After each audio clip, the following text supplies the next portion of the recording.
أنفسنا ومن سيئات أعمالنا من يهدي الله فلا مضل له ومن يضلل فلا هادي له وأشهد أن لا إله إلا الله وحده لا شريك له وأشهد أن محمدا عبده ورسوله يا أيها الذين آمنوا اتقوا الله حق تقاته ولا تموتن إلا وأنتم مسلمون يا أيها الناس اتقوا ربكم الذي خلقكم من نفس واحدة وخلق منها زوجها وبث منهما رجالا كثيرا ونساء واتقوا الله الذي تساءلون به والأرحام إن الله كان عليكم رقيبا يا أيها الذين آمنوا اتقوا الله وقولوا قولا سديدا يصلح لكم أعمالكم ويغفر لكم ذنوبكم ومن يطع الله ورسوله فقد فاز فوزا عظيما أما بعد فإن خير الحديث كتاب الله وخير الهدي هدي محمد صلى الله عليه وسلم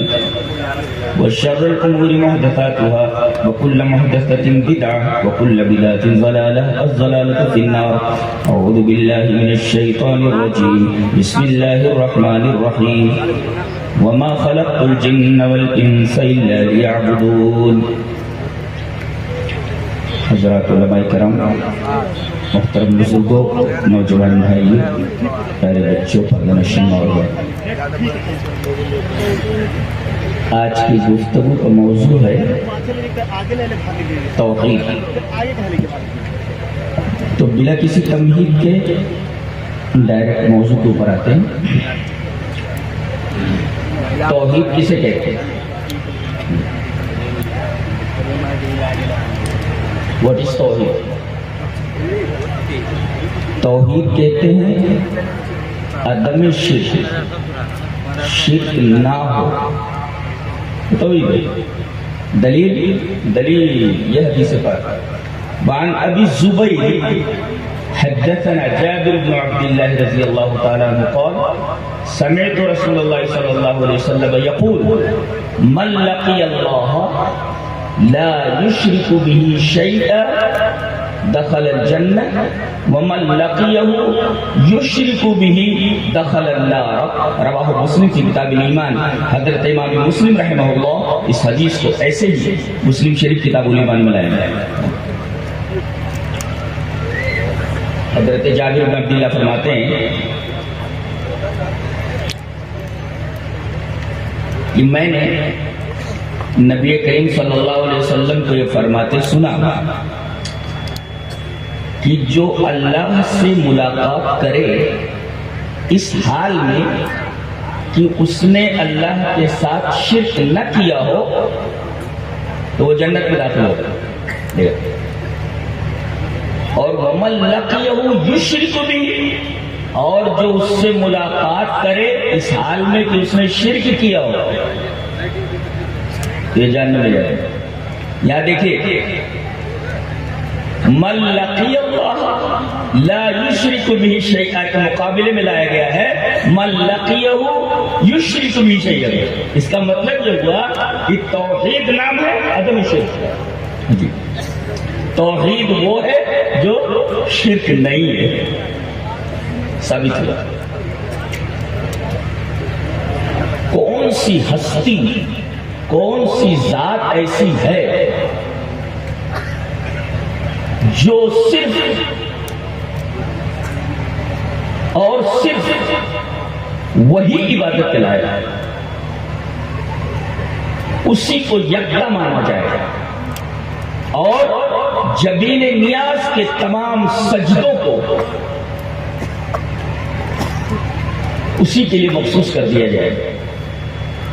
جانتے ہیں جس ہستی کے اندر دو چیزیں ہیں، ایک علم کامل اور دوسرے قدرت کاملہ، یہ دو چیزیں پائی جائیں تو وہی عبادت کے مستحق ہے، وہی عبادت کے مستحق ہے۔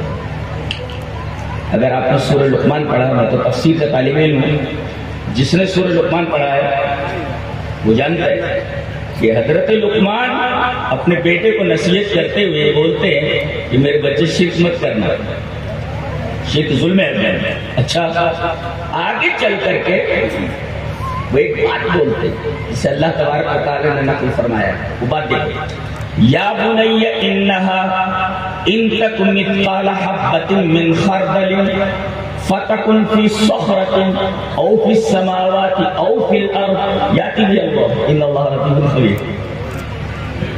خفاء الشیء ینقسم الی اقسام. چیز جو چھپ جاتی ہے، جانتے ہیں اس کی کئی قسمیں ہوتی ہیں. یہ چیز دکھائی نہیں، ایک تو من صغر، چیز بہت چھوٹی ہو دکھائی نہیں دیتی، چیز بہت چھوٹی ہو اس وجہ سے انسان کی نگاہ اس چیز کو نہیں دیکھ پاتی. جیسے حبۃ من خردل، رائی کا دانہ، دیکھیں چیز چھپ گئی ہے من صغرہ، اپنے چھوٹے ہونے کی وجہ سے. ایک چیز چھوٹی ہو تو دکھائی نہیں دیتی، مخفی ہو جاتی. یا چیز من وراء حجاب، پردے کے پیچھے ہو تو دکھائی نہیں دیتی. یہ چیز ہے، دس از مائی ہینڈ کرچر، یہ دیکھیں آپ، یہ دستی ہے اور اس کے درمیان یہ میرا ہاتھ آ گیا، یہ ہاتھ حجاب، تو یہ ہینڈ کرچر من وراء حجاب، اس وجہ سے آنکھوں کو یہ چیز دکھائی نہیں دیتی.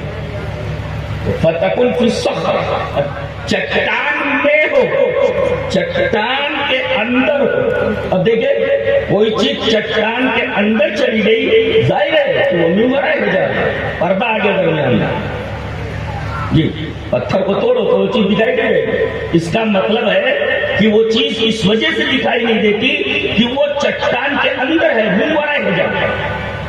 تو ایک تو چیز بہت چھوٹی ہو تو دکھائی نہیں دیتی، اور ایک چیز من وراء حجاب ہو، پردے کے پیچھے ہو تو دکھائی نہیں دیتی.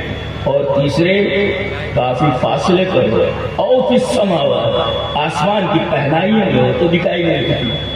کافی دور ہو، بلندی پر ہو اور کافی فاصلے پر ہو تو دکھائی نہیں دیتی. اور تیسرے او فی الارض، زمین کی تاریکیوں میں ہو تو چیز دکھائی نہیں دیتی ہے. یہی چار ہی قسمیں نہ دکھائی نہیں دیتی. خفائے شے کی، شے کے مخفی ہونے کی یہی چار قسمیں ہو سکتی ہیں. چیز بہت چھوٹی ہو، من وراء حجاب ہو، آسمان کی پہنائیوں میں ہو، بلندی پر ہو، یا زمین کی تاریکیوں میں ہو. رب تعالی فرماتے ہیں کہیں بھی ہو یا تجھے اللہ اس کو لے آیا. دیکھو چیز چھوٹی ہے، دیکھ رہا ہے، پردے کے پیچھے دیکھ رہا ہے، آسمان کی پہنائیوں میں دیکھ رہا ہے، زمین کی تاریکیوں میں دیکھ رہا ہے. یہ اس کا علم کامل ہے اور اس کو وہاں سے لے آنا یہ قدرت کا ہے. تو یا بنی انہا ان تکو مثقال حبۃ من خردل فتکن فی صخرۃ او فی السماوات او فی الارض یاتی بها اللہ. تو یاتی بها اللہ یہ قدرت کامل ہے، باقی ساری چیزیں علم کامل سے متعلق ہیں. اس کو ایک اور آیت کریمہ سے مدلل کر لیتے ہیں. اللہ نے فرمایا وَمَا مِن دَابَّةٍ فِي الْأَرْضِ إِلَّا عَلَى اللَّهِ رِزْقُهَا. زمین میں جتنی چلنے والی چیزیں ہیں ان سب کی روزی اللہ کے اوپر ہے، اللہ کے ذمے ہے. ایک کیڑا رات کی تاریکیوں میں کسی کالے پتھر کی چٹان کے اوپر چل رہا ہے، اللہ اس تک غذا پہنچا دیتا، اس کا رزق پہنچا دیتا، اس لیے کہ اس تک رزق پہنچانا ذمہ ہے، اللہ رزق ذمہ ہے. اچھا مچھلیاں سمندر میں اتنی ہیں کہ آدمی تصور بھی نہیں کر سکتا کہ جائے تو شمار کر سکتا، ذہن تھک جاتا ہے، کیلکولیٹ نہیں کر سکتا. اللہ فرماتا ہے کہ سب کی روزی ہمارے ذمے. اب دیکھو روزی ان تک پہنچانا ہے، پہنچانے سے پہلے علم ہونا ضروری ہے کہ کوئی چیز کہاں ہے، ابھی نہ پہنچا سکتے. ابھی کوریئر والا آتا ہے سامان لے کر کے تو پوچھتا ہے ایڈریس کہاں ہے، وہ آدمی رہتا کدھر ہے، تو پہلے اس آدمی کو جانو کہ رہتا کہاں ہے. تو جتنی بھی چیزیں کائنات میں ہیں ان تک روزی پہنچانا ہمارے ذمہ ہے، اور پہنچانے سے پہلے ان کا علم ضروری ہے. لہذا ہم جانتے ہیں کہ وہ چیز کہاں ہے، یہ علم کامل ہے اور چیزوں کو ان تک پہنچا دینا یہ قدرت کاملہ ہے. تو جو ذات علم کامل رکھے اور جو ذات قدرت کاملہ رکھے وہی عبادت کے مستحق ہو سکتی ہے, وہی عبادت کے لائق ہو سکتی ہے. اس کے علاوہ کوئی ذات قابل عبادت نہیں ہو سکتی. یہ ثابت ہوا. تو ہمارا رب علم کامل رکھتا ہے, کمپلیٹ علم اور کمپلیٹ پاور, علم کامل اور قدرت کامل. تو ثابت ہوا کہ اس کے علاوہ کسی کے پاس علم کامل ہے ہی نہیں, اس کے علاوہ کسی کے پاس قدرت کاملہ ہے ہی نہیں. لہذا اللہ کے علاوہ کوئی عبادت کے لیے کیسے ہو سکتا ہے؟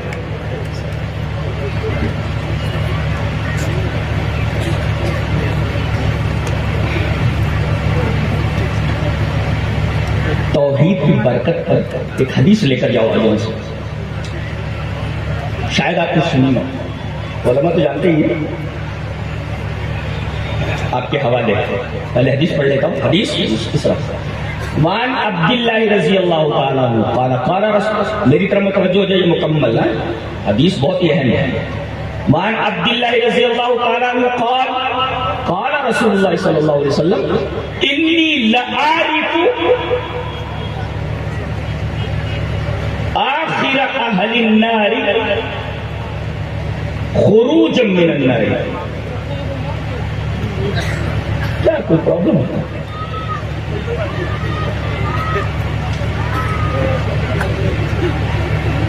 ان عبداللہ رضی اللہ تعالیٰ عنہ قال قال رسول اللہ صلی اللہ علیہ وسلم انی لعارف آخر اہل النار خروجا من النار رجل يخرج منها زحفا فيقال له انطلق فادخل الجنة قال فيذهب فيدخل الجنة فيجد الناس قد أخذوا المنازل فيقال له أتعرفون الزمان الذي كنت فيه فيقول نعم فيقال له تمنى فيتمنى فيقال له لك ما تمنيت وعشرة أضعاف الدنيا قال فيقول أتسخر بي وأنت الملك قال فلقد رأيت رسول الله صلى الله عليه وسلم ضحك حتى بدت نواجذه رواہ مسلم کی کتاب الایمان. حضرت امام مسلم رحمہ اللہ اس حدیث کو ایسے ہی ایک صفحے کی پوری روایت ہے, وہ پوری امانت کے ساتھ آپ کو پہنچا دی گئی ہے, جسے امام مسلم رحمہ اللہ کتاب الایمان کے اندر ہے. بڑی پیاری روایت ہے. ایکسپلین کرتا ہوں. حضرت عبداللہ ابن مسعود, جب خالی عبداللہ بولا جائے تو اس سے عبداللہ ابن مسعود مراد ہوتے ہیں. تو حضرت عبداللہ ابن مسعود فرماتے ہیں کہ رسول اللہ صلی اللہ علیہ وسلم فرمایا میں جانتا ہوں, انی لعارف, میں جانتا نہیں پہچانتا ہوں. جاننے میں اور پہچاننے میں فرق ہوتا ہے. معرفت جانتے کس کو ہوتے ہیں؟ معرفت 50 آدمی اس میں آپ کا لڑکا ہو, آپ پہچان لیں گے یہ اس کی ضد کیا آتی ہے معلوم ہے؟ عرفہ کی ضد نکر آتی ہے, نکر فعرفہم وہم لہو منکرون. یوسف علیہ السلام کے بھائی آئے تو یوسف علیہ السلام نے ان کو پہچان لیا. بہت سارے لوگ تھے, تمام لوگوں میں جو غلہ لینے کے لیے آئے تھے ان سے ڈیفرینشیٹ ہو گئے یہ کہ یہ سب بھائی میرے بھائی یہ ہمارے پہچان لینا. فعرف وہم لہو منکرون, جبکہ بھائی ان کو نہیں پہچانتے. تو معلوم یہ ہوا کہ عرفہ کی ضد نکیرہ ہوں, پہچان لینا. یہ تمام جہنمی ہیں, ان میں ایک کو پہچانتا ہوں کہ یہ ہے. تمہارے پہچان لینا. میں جانتا ہوں اس آدمی کو جو سب سے آخر میں جہنم سے نکلے گا.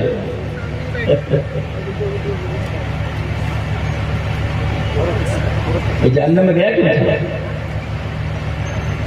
اپنی بدعملیوں کی وجہ سے گیا تھا. نکلا کیا؟ توحید کی وجہ سے نکلا. تو توحید نہ ہوتی نکلنے کا سوال ہی پیدا نہیں ہوتا.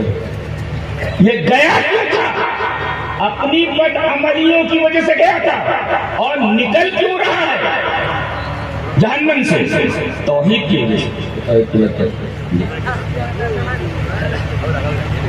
تو میں اس آدمی کو جانتا ہوں جو جہنم سے سب سے آخر میں نکلے گا. اچھا کیسے نکلے گا؟ رجل یخرج من الزحف، جیسے بچے ہوتے ہیں نا وہ پیٹ کے بل ایسے گھسٹتے ہوئے چلتے ہیں لائک دس. وہ پیٹ کے بل گھسٹتے ہوئے جہنم سے نکلے گا. فیقال لہ، اس سے کہا جائے گا انطلق فادخل الجنہ، جا انطلق، جا جنت میں داخل ہو. قال، ابھی کہتے ہیں فجائے گا فیدخل الجنہ، جنت میں داخل ہو جائے گا. گیا جب جنت میں پہنچا، حدیث کے الفاظ ہے فیجد الناس، آرام سے بیٹھے حدیث سنی. فیجد الناس قد اخذوا المنازل، وہ جب جنت میں پہنچے گا تو دیکھے گا جنت پوری کی پوری بھری ہوئی، جگہ ہے ہی نہیں. فیجد الناس قد اخذوا المنازل، لوگوں نے جگہیں لے لی، کئی جگہ ہی نہیں دیکھی، تو جگہ ہی نہیں دکھا پاتا. تو کہہ رہا ہے کہاں جاؤں، جگہ ہی نہیں ہے، پوری جنت بھری ہوئی ہے. کہا جائے گا اس سے تم جتنے عرصہ جہنم میں رہے ہو، معلوم ہے نا تعریف الزمان، وہ ٹائم جتنے ٹائم تم جہنم میں رہے ہو معلوم ہے، جانتے ہو تعریف. آپ جو تعریف ہے پہچانتے ہو، وہ لمحات پہچانتے، یہ لمحہ یہ یہاں پہچانتا ہوں. ارے جہنم کی ہوا لگ جائے آدمی تو نہیں بھولے گا. یہاں تو برسوں کیا پتا نہیں کب تک وہ جہنم میں چلتا رہا. کہتا جانتا ہوں. فیقال لہ، اس سے کہا جائے گا کہ تمنا کر، آرزو کر، تجھے کیا چاہیے، تجھے کیا چاہیے، آرزو کر، تمنا کر. فیتمنا، وہ تمنا کرے گا مجھے یہ چاہیے، مجھے وہ چاہیے، مجھے وہ چاہیے، مجھے وہ چاہیے. اللہ فرماتا بس تیری تمناؤں کی حد یہی ہے تو لکما تمنا، تو تیرے لیے وہ تمام چیزیں ہیں جس کی تو نے آرزو کی ہے، جو تو نے ابھی مانگا ہے، جس کی تمنا کی ہے، وہ سب دے دیا گیا. اور ہماری طرف سے بونس وہ اشرف عذاب دنیا، دنیا کے 10 گنا وہ بھی آپ کو دیا جائے گا. تمنائیں پوری کر دی گئی جتنا مانگا اس نے، اور پھر دنیا کے 10 گنا. اس کو مسلم شریف کی روایت ہے، ذرا بھی نہیں ہے، حدیث ضعیف ہے کچھ، 10 گنا دنیا کے مزید دے دیا گیا. اللہ فرما رہا ہے یہ بھی تجھے دیا جاتا ہے، تیری تمناؤں کے مطابق تمام چیزیں دے دی گئی، اور دنیا کے 10 گنا چیزیں بھی تجھے دے دی گئی. اب دیکھو اس کا ریئیکشن، دیکھو اس کا. قال فیقول، وہ کہے گا اتسخر بی وانت الملک، آپ تو اللہ ہے، آپ تو معبود ہے، آپ بادشاہ، آپ سے مذاق کر رہے ہیں. بندے کی جرات دیکھو، آپ اسے مذاق کر رہے ہیں. کہتے ہیں کہ اس جملے پر نبی کریم بھی کہتا ہے کہ جب یہ حدیث نبی کریم صلی اللہ علیہ وسلم نے بیان فرمائی تو میں نے دیکھا فَلَقَدْ رَأَيْتُ رَسُولَ اللَّهِ صلی اللہ علیہ وسلم ضَحِكَ حَتَّى بَدَتْ نَوَاجِذُهُ. اس کا یہ جملہ کہ اے اللہ تو بادشاہ ہے، تو مجھ سے مذاق کر رہا ہے کہ میری تمنائیں تو نے دے دی اور دنیا کے 10 گنا اور بھی دے دیا، تو مذاق تو نہیں کر رہا ہے، تو بادشاہ مذاق کر رہا ہے. نبی کریم صلی اللہ علیہ وسلم نے اس کا یہ قول نقل کرنے کے بعد فرمایا، راوی کہتا ہے کہ نبی کریم صلی اللہ علیہ وسلم کھلکھلا کر ہنس پڑے. ضحک حتی بدت نواجذہ، محاورہ ہے، ضحک حتی بدت نواجذہ، ہنسے یہاں تک کہ آپ کی دار ظاہر ہو گئی، یعنی کھلکھلا کر ہنس پڑے. استدلال اس حدیث سے یہ ہے کہ گیا تھا کیوں؟ بدعمالیوں کی وجہ سے گیا تھا اور نکلا کیوں؟ توحید کی وجہ سے نکلا. یہ توحید کی برکت ہے. یعنی آدمی کے پاس اگر توحید ہے تو ایک نہ ایک دن وہ جہنم سے ضرور نکلے گا.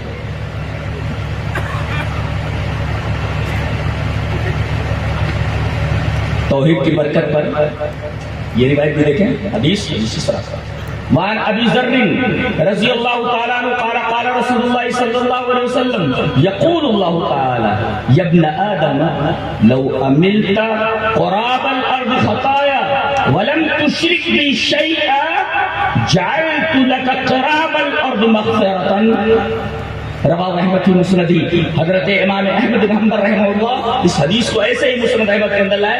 راوی حضرت ابو ذر غفاری. حضرت ابو ذر غفاری فرماتے ہیں کہ نبی اکرم صلی اللہ علیہ وسلم نے فرمایا کہ اللہ فرماتا ہے. اس کا مطلب حدیث قدسی ہے. اگر سند صحابی پر رک جائے تو حدیث موقوف، اور نبی تک رفع ہو جائے تو حدیث مرفوع، اور نبی سے آگے بڑھ کر سند اللہ تک پہنچ جائے تو حدیث قدسی ہے. تو نبی کریم صلی اللہ علیہ وسلم فرما رہے کہ اللہ فرماتا ہے کیا؟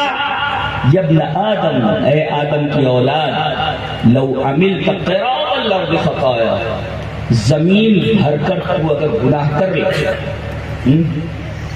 زمین بھر کر گناہ کر لے. زمین چھوٹی چھوٹی تھوڑی ہے، کتنی بڑی ہے. اتنا گناہ کر لے کہ زمین بھر کر قراب الارض خطایا، زمین بھر کر ولم تشرک بی شیئا، اور مجھ سے ملے اس حال میں کہ تو نے میرے ساتھ شرک نہیں کیا ہے، توحید کے ساتھ آیا ہے تو زمین بھر کر گناہ لے کر آ، میں زمین بھر کر بخشش لے کر کے آتا ہوں. جعلت لك قراب الارض مغفرة. دیکھا آپ نے؟ اللہ اکبر. یہ ہے توحید کی عظمت اور توحید کی برکت. ایک جانب گناہوں کا انوار ہے، دنیا بھر کے گناہ ہیں، اور ایک طرف توحید ہے. توحید کا وزن دیکھو کہ ایک طرف دنیا کو رکھ دیا گیا پلڑے میں، دنیا کے تمام گناہوں کو، اور ایک طرف توحید کو رکھ دیا گیا. توحید کا وزن دیکھیے کہ توحید جس پلڑے میں ہے وہ پلڑا نیچے ہو گیا، اور دنیا بھر کے جو گناہ تھے جس پلڑے میں تھے وہ گناہ کا پلڑا نیچے دب گیا. یہ ہے توحید کی عظمت جو حضرت ابو ذر غفاری رضی اللہ تعالیٰ عنہ کی اس روایت سے سچ ہے.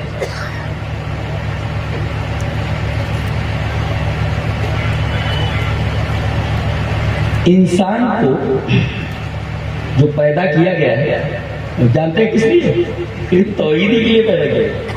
جی وما خلقت الجن والانس الا ليعبدون.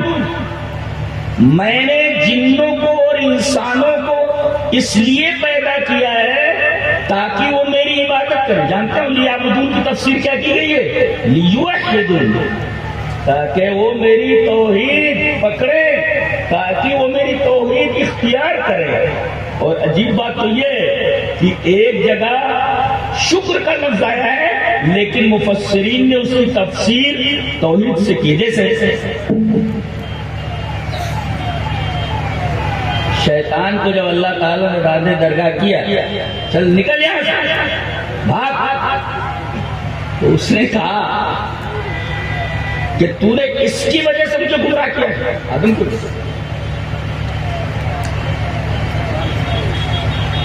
بولتا ہے ثم لآتینہم من بین ایدیہم ومن خلفہم وعن ایمانہم وعن شمائلہم ولا تجد اکثرہم شاکرین.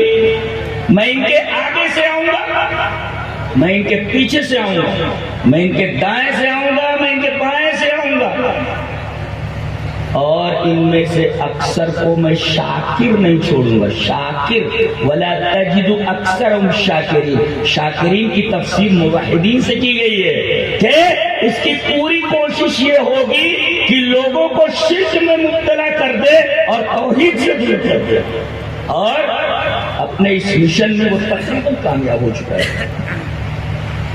دنیا کی اکثریت شرک کے پلیٹ فارم پر آ چکی ہے.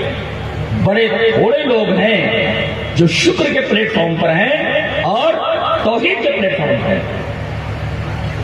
اور ہمیشہ یہ کم ہی رہے، اس لیے کہ ایک بکٹ دودھ میں تھوڑا سا گھی ہوتا ہے، اور دودھ کا جو جزو اعظم ہوتا ہے وہ گھی ہی ہوتا ہے۔ اگر ایک بکٹ پانی سے سارے اجزاء گھی کے نکال دیے جائیں تو دودھ میں اور پانی میں کیا فرق رہ جاتا ہے؟ تو در حقیقت دودھ کا جزو اعظم جس طریقے سے گھی ہوتا ہے، ایسے ہی موحدین ہیں اس زمین کے اوپر، اور اللہ تبارک و تعالی جانتے ہیں اسی توحید کی برکت سے انہیں معاف کرے گا، اور توحید کے علاوہ کسی چیز پر، شرک کے اوپر تو قطعاً کمپرومائز نہیں، شرک کرنے والا کبھی بخشا نہیں جائے گا۔ دیکھیں وَلَا تَجِدُ أَكْثَرَهُمْ شَاكِرِينَ۔ ایک بات اور بولتا ہے، کیا بولتا ہے؟ تو نے اس کی وجہ سے مجھے گمراہ کیا ہے تو میں کیا کروں گا؟ لَأَقْعُدَنَّ لَهُمْ صِرَاطَكَ الْمُسْتَقِيمَ، تو میں تیرے صراط مستقیم کے اوپر بیٹھ جاؤں گا۔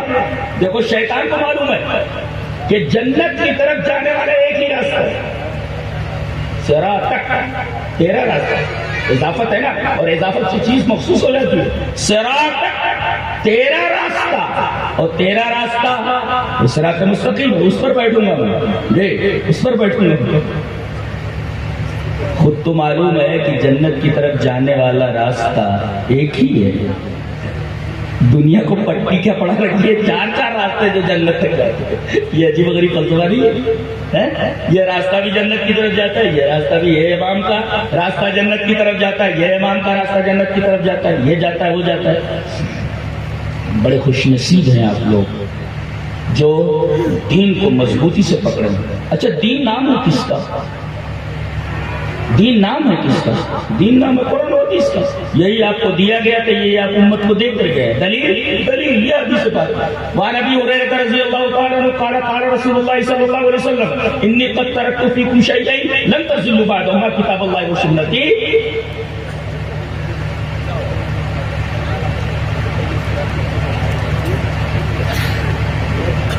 حضرت ابو ہریرہ فرماتے ہیں کہ نبی کریم صلی اللہ علیہ وسلم نے فرمایا کہ میں نے تمہارے درمیان دو چیزیں چھوڑ دی ہیں، ان کو مضبوطی سے پکڑے رہو گے ابھی گمراہ نہیں ہوگے، اللہ کی کتاب اور میری سنت، اور یہ دونوں ایک وَلَن يَتَفَرَّقَا، آخری ٹکڑا حدیث کا، وَلَن يَتَفَرَّقَا حَتَّى يَرِدَ عَلَيَّ الْحَوْضُ، رواه الحاکم فی المستدرک فی کتاب الیہ۔ حضرت امام حاکم رحمہ اللہ اس حدیث کو ایسے ہی مستدرک کتاب العلم کے اندر لائے۔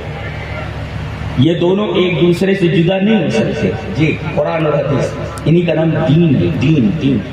اور ایک عجیب بات بتاؤں، امام ابن قیم رحمہ اللہ نے ایک اچھی خوشخبری دی ہے ہم لوگوں کو۔ چلیے مختصر الصواعق المرسلہ کے اندر ان کی جو عبارت ہے وہ ہم پیش کر دیتے ہیں۔ کہتے ہیں کل احد یعلم ان اصحاب الحدیث اصدق الطوائف كما قال عبد الله بن المبارك وجدت الدين لأهل الحديث والكلام للمعتزلة والكذب للرافضة والحيل لأصحاب الرأي۔ اللہ کتنی اچھی بات کہی ہے حضرت امام ابن قیم رحمہ اللہ، ابن تیمیہ کے شاگرد ہیں اور بڑے عالم ہیں۔ فرماتے ہیں کہ اصحاب الحدیث، اہل الحدیث، یہ تمام فرقوں میں سب سے سچا فرقہ ہے، اصدق الطوائف، سب سے سچا فرقہ ہے۔ اور پھر کہتے ہیں جیسا کہ عبداللہ ابن مبارک نے کہا، کیا وجدت الدین لأہل الحدیث، میں نے دین کو اہل الحدیث کے پاس پایا۔ دین کہاں ہے؟ اہل حدیث کے پاس۔ یہ اتنا بڑا امام بول رہا ہے، معمولی آدمی تھوڑی ہے۔ وجدت الدین لأہل الحدیث، دین کہاں میں نے پایا؟ اہل الحدیث کے پاس پایا۔ اور منہ شکافیاں، کیل کال، ایسا ویسا، یہ کو پٹک، یہ اٹھا، یہ کریے، یہ سب کیل و کال، یہ سب فلسفیانہ منہ شکافیاں میں نے معتزلہ کے پاس پائی۔ اور والکذب للرافضہ، اور سب سے بڑا جھوٹا اگر کوئی ہے اس روئے زمین پر تو رافضی، پوری فلسطین کیسی کر کے رکھ دیا، اور کہتے ہیں کہ 11 بہنوں کا یہ اکیلا بھائی ہے۔ ان نارائقوں کو اب تک سمجھ میں نہیں آتا یہ ہے کون، یہ ہے فلسطین کو جو حضرت عمر نے فتح کیا ہے تو حضرت عمر کے تو دشمن ہی ہے، دشمن ہی ہے، سنیوں کے دشمن ہی ہے. یہ جو کچھ بولتے ہیں جھوٹی بولتے ہیں. والکذب، روئے زمین کے اوپر ان سے زیادہ جھوٹا کوئی ہے ہی نہیں. والکذب للرافضہ، پوری دنیا سے یہ جھوٹ بولتے ہیں کسی بھی طریقے سے، تقیہ کی شکل میں ہو یا کسی اور شکل میں. سب سے بڑے جھوٹے روئے زمین کے اوپر بدترین مخلوق یہی ہے. والکذب للرافضہ، جھوٹ میں نے رافضیوں کے پاس پایا ہے. والحیل لاصحاب الرائے، اور اصحاب الرائے کے پاس جو قیاس لڑاتے ہیں ان کے پاس میں نے ہیلے بہت دیکھے، ہیلے ان کے پاس، ہیلے ان کے پاس. چلیے اس بات کو المدخل للسنن الکبری بیہقی کی جو المدخل الی السنن الکبری ہے، اس کے اندر ایک روایت ہے حضرت عمر بن الخطاب سے. چلیے پڑھ لیتے ہیں اس کو تاکہ یہ بات مدلل ہو جائے. وعن عمر بن الخطاب رضی اللہ تعالیٰ عنہ قال ایاکم واصحاب الرائے فانہم اعداء السنن آیتہم احادیث ان یحفظوها فقالوا بالرائے فضلوا واضلوا. یہ مدخل للسنن الکبری بیہقی کے اندر یہ ہے. حضرت عمر رضی اللہ تعالیٰ فرماتے ہیں کہ دیکھو قیاس لڑانے والے لوگوں سے بچو. جو فرقہ قیاس لڑاتا ہے ایسے فرقے سے بچو، اور ایسے مولوی سے بچو جو صرف قیاس لڑاتا ہو. اس لیے کہ یہ قیاس والے یہ سنن کے دشمن ہے. اس کا مطلب رائے اپوزٹ سنت کے، یہ سنت کے دشمن ہے. اور احادیث نے ان کو تھکا دیا ہے. یہ حدیث یاد نہیں کرتے، قیاس لگاتے ہیں. آیتہم الاحادیث ان یحفظوها، حدیث حفظ نہیں کر سکتے، حدیث یاد نہیں کر پاتے. اگر ہم لوٹن کچھ بھی بولتے چلے جاتے تو احادیث حفظ نہیں کر سکتے، ان کو تھکا دیا ہے. تو اب احادیث یاد نہیں ہوتی تو کیا کرتے ہیں؟ فقالوا بالرائے، تو رائے لڑانے لگتے ہیں، رائے سے بات کرنے لگتے ہیں. فضلوا واضلوا، ظاہر ہے جب رائے سے بات کی جا رہی ہے تو خود گمراہ ہوں گے اور دوسروں کو گمراہ کریں گے. یہ ہے اصحاب الرائے. مولانا مودودی کے بارے میں کہا گیا، جو جماعت اسلامی کے بانی ہیں، جی ترجمان میں انہوں نے لکھا ہے کہ میری کوشش ہے، الفاظ دیکھیں گے مودودی میری ضرور یہ کوشش ہے کہ میں جب قرآن کو پڑھوں تو جو مفہوم میرے سمجھ میں آئے، میری سمجھ میں آئے اور میرے قلب کے اوپر اثر ڈالے، میں جو کا توں وہ مفہوم لکھ دوں. یہ کیا ہے؟ آپ کے ذہن میں قرآن حکیم کی آیت کی جو تفسیر آ رہی ہے وہ آپ لکھ رہے ہیں، آپ کے دل پر جو اثر کر رہی ہے وہ آپ لکھ رہے ہیں. یہ کون سی تفسیر ہے؟ یہ فقالوا بالرائے فضلوا واضلوا. تفسیر جو ہے رائے سے کرنا، جو دل میں آئے، جو مفہوم ان کے ذہن نے سمجھا، ظاہر ہے. اچھا، آدمی جب قرآن کے ساتھ ایسی حرکتیں کرنے لگتا ہے تو پھر صحابہ بھی مارز اعتراض میں آتے ہیں، پھر حدیثیں بھی مارز اعتراض میں آتی ہیں. جی جیسے کہا گیا، ایک جگہ کہتے ہیں کہ یہ کانا دجال یہ سب کانا دجال وغیرہ یہ سب فسانے ہیں، ان کی کوئی شرعی حیثیت نہیں. یہ لیجیے جناب، یہ انہیں کا قول ہے. اس کے مقابل میں روایت دیکھیں، حدیث اس طرح. وعن عائشہ رضی اللہ تعالی عنہ زوج النبی صلی اللہ علیہ وسلم اخبرته ان رسول اللہ صلی اللہ علیہ وسلم كان يدعو في الصلاة اللهم اني اعوذ بك من عذاب القبر واعوذ بك من فتنة المسيح الدجال وأعوذ بك من فتنة المسيح الدجال وأعوذ بك من فتنة المحيا وفتنة الممات اللهم إني أعوذ بك من المأثم والمغرم فقال له قائل ما أكثر ما تستعيذ من المغرم فقال إن الرجل إذا غرم حدث فكذب وبعد فأخلف رواه البخاری في کتاب الأذان. حضرت امام بخاری رحمہ اللہ اس پوری حدیث کو ایسے ہی بخاری کا اول اذان کرنے لگا. نیند آ رہی ہے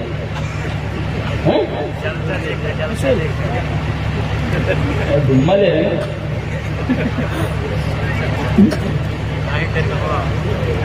حضرت عائشہ فرماتی ہے, کہا گیا کون عائشہ؟ حضرت عائشہ رضی اللہ تعالی عنہا نبی کریم صلی اللہ علیہ وسلم کی بیوی محترمہ, زوج نبی صلی اللہ علیہ وسلم. یہاں زوج کا لفظ نبی کی طرف ہے, یہ اضافت تشریفی ہے, نہیں تو کہہ دیا جاتا. حضرت عائشہ فرماتی ہے زوج نبی کہنے کی کیا ضرورت, اشارہ اس بات کی طرف ہے. جانتے ہو یہ کون ہے؟ یہ نبی کی بیوی ہے. ان کے بارے میں کوئی غلط بات منہ سے نکالنا نہیں. اور یہ جھوٹے رافضی, یہ تو طرح طرح کے الزامات ان منافقین کی طرح حضرت عائشہ رضی اللہ تعالیٰ عنہ پر لگاتے ہیں. یہ زوج النبی یہ کہا گیا, یہ اضافت تشریفی ہے کہ مقام دیکھو حضرت عائشہ کی نبی کی بیوی ہے. تمہاری اوقات ہے تم نبی کی بیوی کے اوپر انگشت اعتراض کرو, تمہاری اوقات ہے. یہ نبی کی بیوی ہے. 10 آیتیں نازل ہوئی ہیں یہ بارات کے لیے, آپ کو معلوم ہے کیا یہ فرماتی ہے؟ اخبرت حضرت عائشہ فرماتی ہے کہ نبی کریم صلی اللہ علیہ وسلم اپنی نماز کے آخر میں ہمیشہ یہ دعا کرتے تھے, کیا؟ اللہم انی اعوذ بک من عذاب القبر, اے اللہ میں تیری پناہ چاہتا ہوں قبر کے عذاب سے. یہ پہلا ٹکڑا بتا رہا ہے کہ قبر کا عذاب برحق ہے. جو لوگ قبر کے عذاب کا انکار کرتے ہیں غلطی پر ہیں اور اس حدیث کو منکر ہے. اور دوسرا ٹکڑا وَأَعُوذُ بِكَ مِن فِتْنَةِ الْمَسِيحِ الدَّجَّالِ, یہ مودودی صاحب کہتے ہیں کہ کانا دجال یہ وغیرہ ایسے فسانے ہیں کہ کوئی شرعی ایسے, ارے شریعت تو حدیث کا نام ہے جیسا کہ ابھی میں نے بتایا.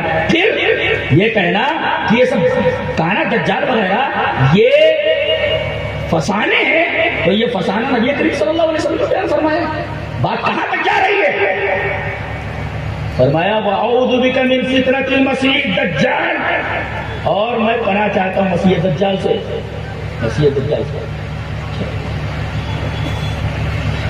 اور میں پناہ چاہتا ہوں زندگی کے فتنہ اور موت کے فتنے سے. اس ٹکڑے پر ٹھہر کر ہم اس کو وضاحت کرنا چاہتے ہیں. I want to explain of this bit of this کہ میں پناہ چاہتا ہوں زندگی کے فتنے سے. یہ زندگی کا فتنہ ہے.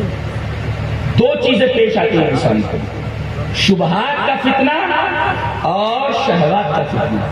شبہات کا فتنہ کیا ہوتا ہے کہ آدمی کے دماغ اس طرح ہو جائے کہ حق باطل دکھائی دے اور باطل فَيَرَ الْحَقَّ بَاطِلًا وَالْبَاطِلَ حَقًّا, ایک دم ذہن کا سانچہ, دل کا سانچہ الٹ جائے کہ اسے حق باطل نظر آئے اور باطل حق نظر آئے. یہ زندگی کا فتنہ ہے. یہ شبہات ایسا کیسے حق سے باطل دکھائی دیتا ہے, باطل سے حق دکھائی دیتا ہے. ایک زندگی کا فتنہ تو یہ, اور دوسرے زندگی اس کی اللہ کی معصیت میں گزرے, زندگی کا فتنہ. زندگی اس کی کفر کے اوپر گزرے, فتنہ. زندگی اس کی بدعتوں میں گزرے, یہ فتنہ. زندگی اس کی صحابہ کرام کی عظمت تسلیم نہ کرنے پر گزرے, اور اس کی زندگی گزرے بدعات و خرافات میں. یہ ہے زندگی کا فتنہ. زندگی اور موت کا فتنہ. موت کا فتنہ تو ہے ایک مرتے وقت. علماء نے لکھا ہے کہ چونکہ یہ نازک موقع ہوتا ہے, آدمی کو اس دنیا سے جانا رہتا ہے, لہذا شیطان آدھا مکتا ہے اور دعوت دیتا ہے کفر کی طرف. آجا کفر کی طرف, آجا نصرانیت کی طرف, آجا یہودیت کی طرف, آجا وثنیت کی طرف, آجا غلط عقائد کی طرف.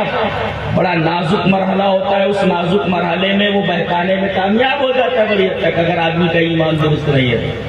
اگر آدمی بہکاوے میں آ گیا تو فتنۃ الممات ہے، اور فتنۃ الممات مرنے کا فتنہ ایک اور ہے کہ جب پوچھا جائے قبر میں اس سے مر رب الجواب میں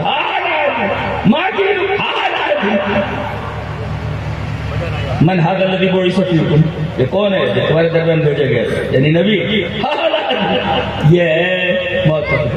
اور اس کے بعد نبی کریم صلی اللہ علیہ وسلم نے ارشاد فرمایا کہ میں پناہ چاہتا ہوں قرض سے۔ یہاں آدمی کسی کے ہاتھ میں پیسہ دے تو بھول جائے، قرض جلدی ادا نہیں کرتا ہے۔ نبی کریم صلی اللہ علیہ وسلم کوئی آدمی مر جاتے تو پوچھتے تھے یہ مفروض تو نہیں ہے، اگر پتہ چلتا کہ یہ قرض دار ہے اس کی نماز جنازہ نہیں پڑھتے، آپ فرماتے جاؤ تو میں پڑھ لوں، میں نہیں پڑھتا جی، تو میں پناہ چاہتا ہوں قرض سے اور گناہ سے۔ ایک کہنے والے نے کہا فقال لو قائل ما اکثر ما تستعیذ من المغرم، آپ قرض سے بہت زیادہ پناہ چاہتے ہیں اللہ کی، کیا بات ہے، یہ وجہ کیا ہے؟ نبی کریم صلی اللہ علیہ وسلم نے فرمایا ان الرجل اذا غریم، آدمی جب قرضدار ہوتا ہے فحدث فقد، جب بولتا ہے تو جھوٹ بولتا ہے، وہ وعدہ فاخلف، وعدہ کرتا ہے تو اس کے خلاف ہوتی ہے، یہ قرض بہت ارے دے دوں گا کل آنا کر دے دوں گا، چپل گھسوا کے نہیں دیتا تو وعدہ فاخلف۔ اس وجہ سے آپ صلی اللہ علیہ وسلم قرض سے اللہ کی بہت زیادہ پناہ چاہتے تھے جی۔ تو ایک چیز تو یہ، اچھا ایک جگہ حضرت لکھتے ہیں کہ رسول خدا کے سوا کوئی معیار حق نہیں، اور رسول خدا کے علاوہ کوئی تنقید سے بالا کرنا ہے۔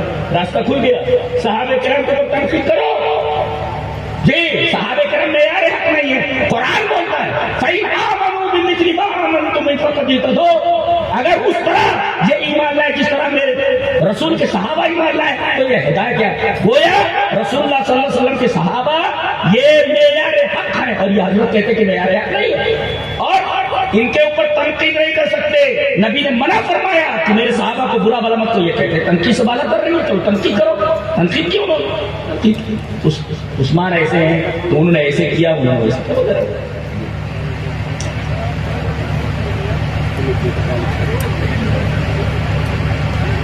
میں نے بتایا تھا کہ فطرے دو طریقے کے، تو شبہات کے، حق باطل باطل، ایک شہوات کے، آدمی عورتوں کی طرف فطری طور پر میلان رکھتا ہے، گناہوں میں مبتلا ہونے کے بہت سارے چانسز آتے ہیں، لہذا یہ کہہ کر کے جا رہا ہوں بچے جوانی کی دہلیز میں قدم رکھیں تو اس چکر میں مت پڑو کہ MBBS کرنے میں اسے 35 سال لگ رہے ہیں، جب یہ فارغ ہو جائے گا تب شادی کریں گے، غلط۔ جیسے ہی جوانی کی دہلیز میں بچہ قدم رکھے، لڑکی قدم رکھے، فوراً شادی کر دو اس کی جی، شادی کر دو۔ خوش ہو رہے، ہاں خوش ہو رہے لوگ، دیکھو اچھی لڑکی وغیرہ ڈھونڈو، ان لوگوں کو اتنے بیٹھے ہوئے رنڈے میں بیٹھے ہوئے جے ذرا حل کرو ان کا، اس لیے کہ یہ شہوات کی ڈگر پر اگر چل نکلے تو پریشانی ہو جائے گی۔ یہ دیکھو یہ فوٹو لے رہے ہیں یہ بتانے کے لیے امی کو کہ دیکھو مولانا بولے ہیں ذرا کوئی ڈھونڈو گے اچھی سے جی۔ تو ایک اتنا ہے شبہات کا، اور ایک ہے فتنہ شہوات کا، وہ بڑی خطرناک چیز ہے۔ توحید کی ایک اور برکت دیکھیں گے، توحید کی برکت دیکھیں، کرے کوئی فائدہ کسی کو، یہ حیرتناک بات نہیں ہے۔ چلیے وہ حدیث پڑھ لیتے، حدیث اس طرح وہاں ابن عباس رضی اللہ تعالیٰ عنہ قال سمعت النبي صلی اللہ علیہ وسلم يقول ما من مسلم يموت فيقوم على جنازته 40 رجلا لا يشركون بالله شيئا الا شفعوا فيه، رواه ابو داؤد في كتاب الجنائز۔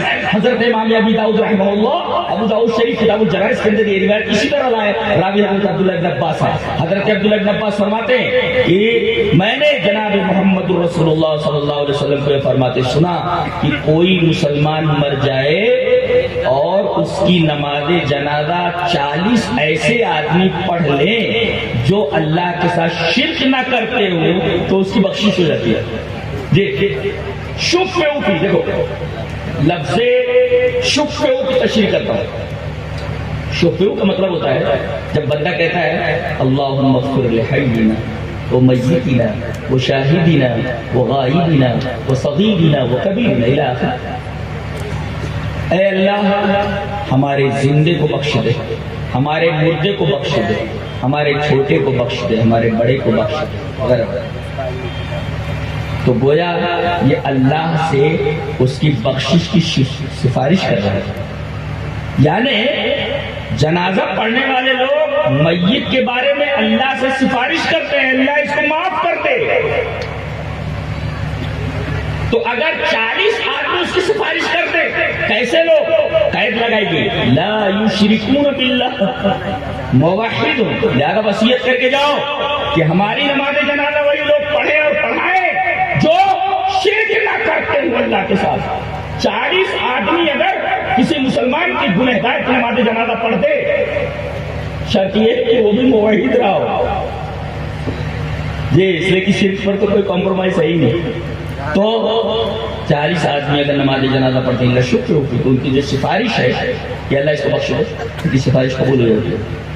توحید کی برکت دیکھیں، توحید کی برکت دیکھیں.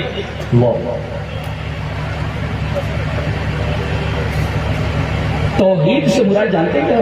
توحید ایک عبادت،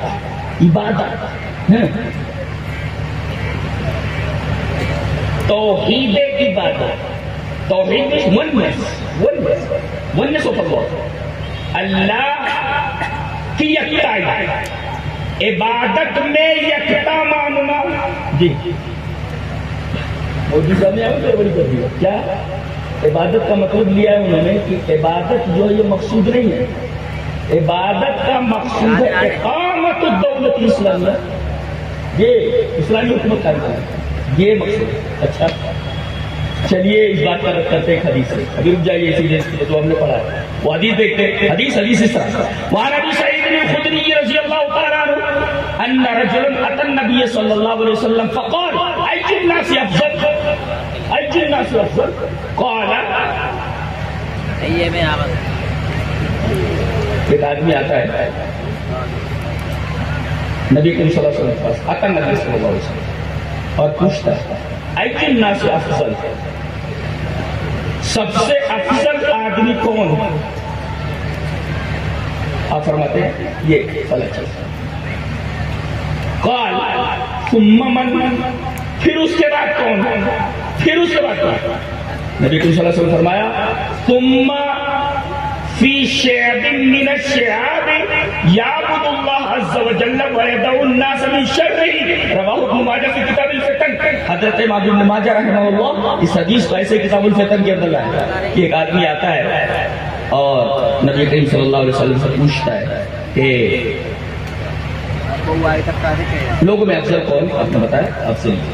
پھر کہا کہ وہ آدمی، یہ دیکھیے آخر فکرہ، وہ آدمی جو کسی گھاٹی میں چلا جائے، پہاڑ کے گھاٹی میں چلا جائے، تنے تنا گھاٹی میں چلا جائے، شیخ میں نشیہ گھاٹی میں چلا جائے، پہاڑ کے دامن میں چلا جائے، وَيَعْبُدُ اللَّهَ عَزَّ وَجَلَّ، اور گھاٹی میں اکیلے اللہ کی عبادت کرے، وَيَدْعُو النَّاسَ مِن شَرِّهِ، اور لوگوں کو شر کی وجہ سے چھوڑ دے. یہ جو آدمی اکیلے گھاٹی ہے کون سی حکومت قائم کر رہا ہے؟ اس کا مطلب عبادت ہے، وہ نہیں عبادت بتا رہے ہیں. یہ حدیث کو پڑھا جائے اس لیے کہ طرح طرح حکومت پھر قائم ہوتی ہے. یعبد اللہ عز وجل، گھاٹی میں چلا جائے اور وہاں اللہ کی عبادت.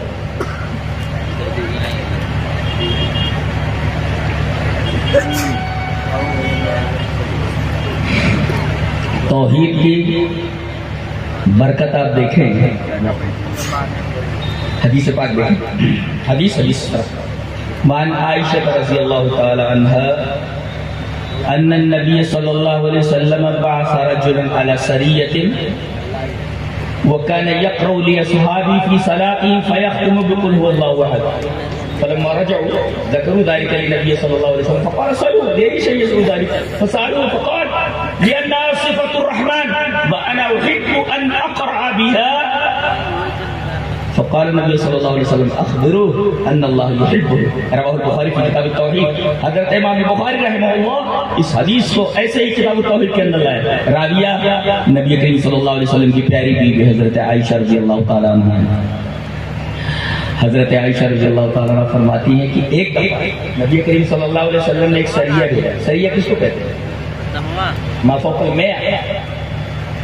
اتنے فوجی ہیں جو 100 کے اوپر اور ما دون المئہ وہ باس رجلا علی سریہ.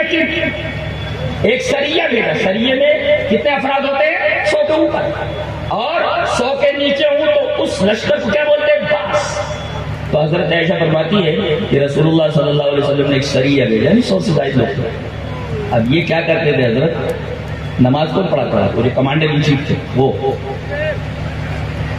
لہذا بہتر یہ ہے کہ مسجد کا متولی جو ہو نماز وہی پڑھائے. جی تو سورہ فاتحہ پڑھنا نہیں پڑتا. مسجد کا متولی ہے سورہ فاتحہ پڑھنا نہیں آتا جی تو نماز نہیں پڑھاتے.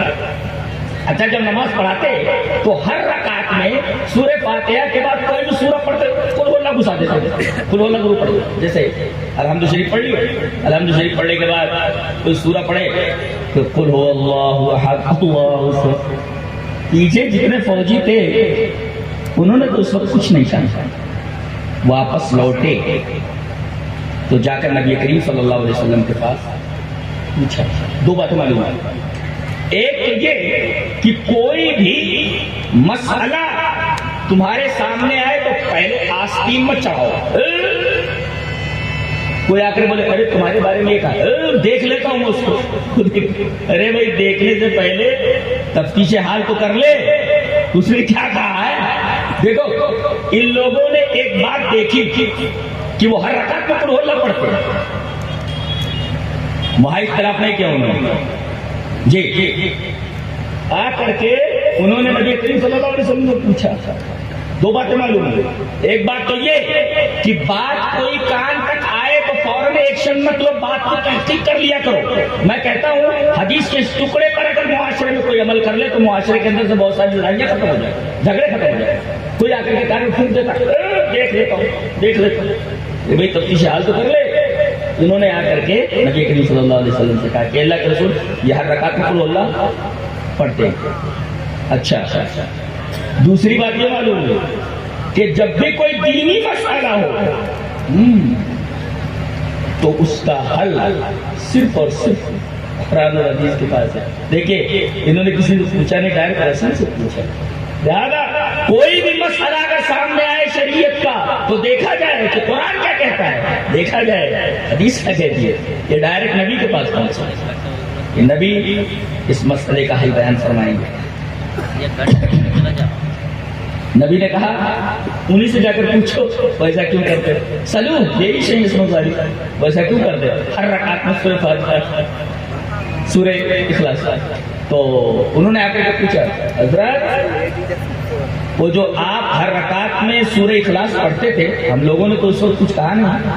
ہم نبی کے پاس گئے اور یہ بات نبی کے سامنے رکھی. نبی نے کہا کہ آپ سے پوچھا جائے کہ آپ ایسا کیوں کرتے ہیں. جانتے انہوں نے کیا کہا لِأَنَّهَا صِفَةُ الرَّحْمَانِ کیونکہ یہ سورہ اخلاص قل اللہ احد یہ رحمان کی صفت ہے. وَأَنَا أُحِبُّ أَنْ أَقْرَأَ بِهَا میں اللہ کی صفت سے پیار کرتا ہوں, محبت کرتا ہوں, اس وجہ سے پڑھ رہا ہوں. آ کر کے بتایا کہ اللہ کے رسول تو کہہ رہے کہ ہمیں سورہ اخلاص سے پیار ہے اس لیے کہ رحمان کی صفت ہے, توحید کا بیان ہے. نبی کریم صلی اللہ علیہ وسلم نے فرمایا ان سے جا کر بول دو کہ اللہ بھی ان سے محبت کرتا ہے. اخبرو ان اللہ یحبہ. دیکھیے آپ توحید کا بیان سورہ اخلاص میں ہے. انہیں سورہ اخلاص سے محبت ہے, توحید سے محبت ہے. نبی نے فرمایا جا کر ان سے کہہ دو کہ اگر وہ توحید کی سورہ اخلاص سے محبت کرتے تو خبر دے دو ان کو کہ اللہ بھی ان سے محبت کرتا ہے. سورہ اخلاص سے محبت, توحید سے محبت, اللہ سے محبت ہمارا نہیں.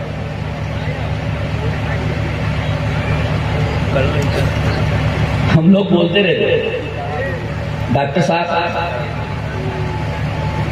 بس اللہ اوپر ہے نیچے آپ جو اللہ چاہے اور آپ چاہے، جو آپ چاہو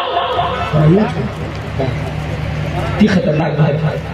چلیے وہ حدیث دیکھ لیتے ہیں۔ حدیث اس طرح وعن ابن عباس رضی اللہ تعالی عنہ ان رجلا قال یا رسول اللہ ما شاء اللہ وشئت فقال جعلتنی اللہ عدلا بل ما شاء اللہ وحدہ، رواہ احمد فی مسندی، اور یہ حدیث درجہ حسن تک پہنچ چکا ہے، سند درجے کی حدیث ہے۔ حضرت ابن عباس فرماتے ہیں کہ ایک آدمی آیا اور اس نے کہا جو آپ چاہیں اور اللہ چاہے، تو نبی کریم صلی اللہ علیہ وسلم فرمایا ایسا مت کہو، بلکہ صرف یہ کہو جو اللہ چاہے، ما شاء اللہ وحدہ، جو اللہ چاہے، اتنا ہی بولو۔ ہم دیکھو کتنا ملا لیتے ہیں ہم اس میں آ کر کے۔ تو توحید بہت غیور ہے، اس کے اندر ذرہ برابر شرکت اللہ کو گوارا نہیں ہے۔ جی ایک صاحب جو ہے نبی کریم صلی اللہ علیہ وسلم کے پاس آئے، واجی دیکھ لیتے۔ وعن عدی بن حاتم رضی اللہ تعالی عنہ ان رجلا خطب عند رسول اللہ صلی اللہ علیہ وسلم فقال من يطع الله ورسوله فقد رشد ومن يعصيهما فقد غوى فقال رسول الله صلى الله عليه وسلم بئس الخطيب انت بئس الخطيب انت قل ومن يعص الله ورسوله قال ابن نمير فقد غوي رواه مسلم في کتاب الجمعہ۔ حضرت امام مسلم رحمہ اللہ اس حدیث کو ایسے کتاب الجمعہ کے اندر لائے۔ حضرت عدی بن حاتم کہتے ہیں کہ ایک آدمی نے نبی کریم صلی اللہ علیہ وسلم کے پاس خطبہ دیا اور کہنے لگا کہ جس نے اللہ اور اس کے رسول کی اطاعت کی وہ ہدایت یاب ہوا، سیدھے راستے پر، اور جس نے ان دونوں کی نافرمانی، دونوں کی وارننگ لائی ہوئی، نبی صلی اللہ علیہ وسلم بیس الخطیب ہوتا، تم کتنے برے خطیب ہو۔ ارے یہ بولو من یعص اللہ ورسولہ، یعنی رسول اور اللہ میں فرق کرو، دونوں کو ملاؤ۔ یہاں کا عقیدہ یہ کہ وہی جو مصطفی عرش کا خدا ہو کر ادھر پڑا ہے مدینہ میں مصطفیٰ کو بولے، یہاں کہا گیا من یعص نہیں کہہ سکتے، یہ بولو من یعص اللہ ورسولہ۔ جی یہ الگ الگ کر کے بولو، رسول الگ ہے اور اس وجہ سے توحید بہت غیور چیز ہے، اور یہ چیز جس کو حاصل ہو گئی۔ اچھا عجیب بات ہے، سورہ نساء میں اللہ تبارک تعالیٰ نے یہ فرمایا کہ جو شرک کے علاوہ جو گناہ ہے وہ میں بخش دوں گا، اور آیت وہی ہے لیکن آخر میں دو ٹکڑے الگ الگ ہیں۔ پہلا ٹکڑا بالکل ایک جیسا ہے لیکن دوسرا ٹکڑا بدل گیا ہے۔ کہا گیا ان اللہ لا یغفر ان یشرک به ویغفر ما دون ذلک لمن یشاء ومن یشرک باللہ فقد افترى اثما عظیما۔ اور آگے چل کر کے کہا گیا ان اللہ لا یغفر ان یشرک به ویغفر ما دون ذلک لمن یشاء ومن یشرک باللہ فقد ضل ضلالا بعیدا۔ دیکھیں پہلا ٹکڑا وہی ہے، دوسرا ٹکڑا بدل گیا ہے، اور ایک ہی سورہ کے اندر سورہ نساء میں۔ تو افطرا اسم عظیمہ کے کیا مطلب؟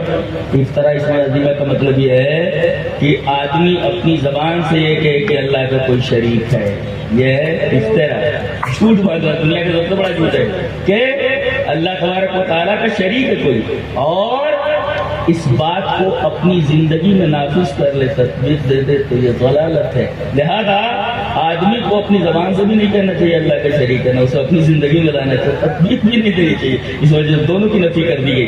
ان اللہ لا یغفر ان یشرک به ویغفر ما دون ذلک لمن یشاء ومن یشرک باللہ فقد افتری اثما عظیما۔ دوسری جگہ فرمایا گیا ان اللہ لا یغفر ان یشرک به ویغفر ما دون ذلک لمن یشاء ومن یشرک باللہ فقد ضل ضلالا بعیدا۔ اللہ ہمیں نیک عمل اور اچھی سمجھ توفیق عطا فرمائے۔ دعوانا الحمدللہ رب العالمین۔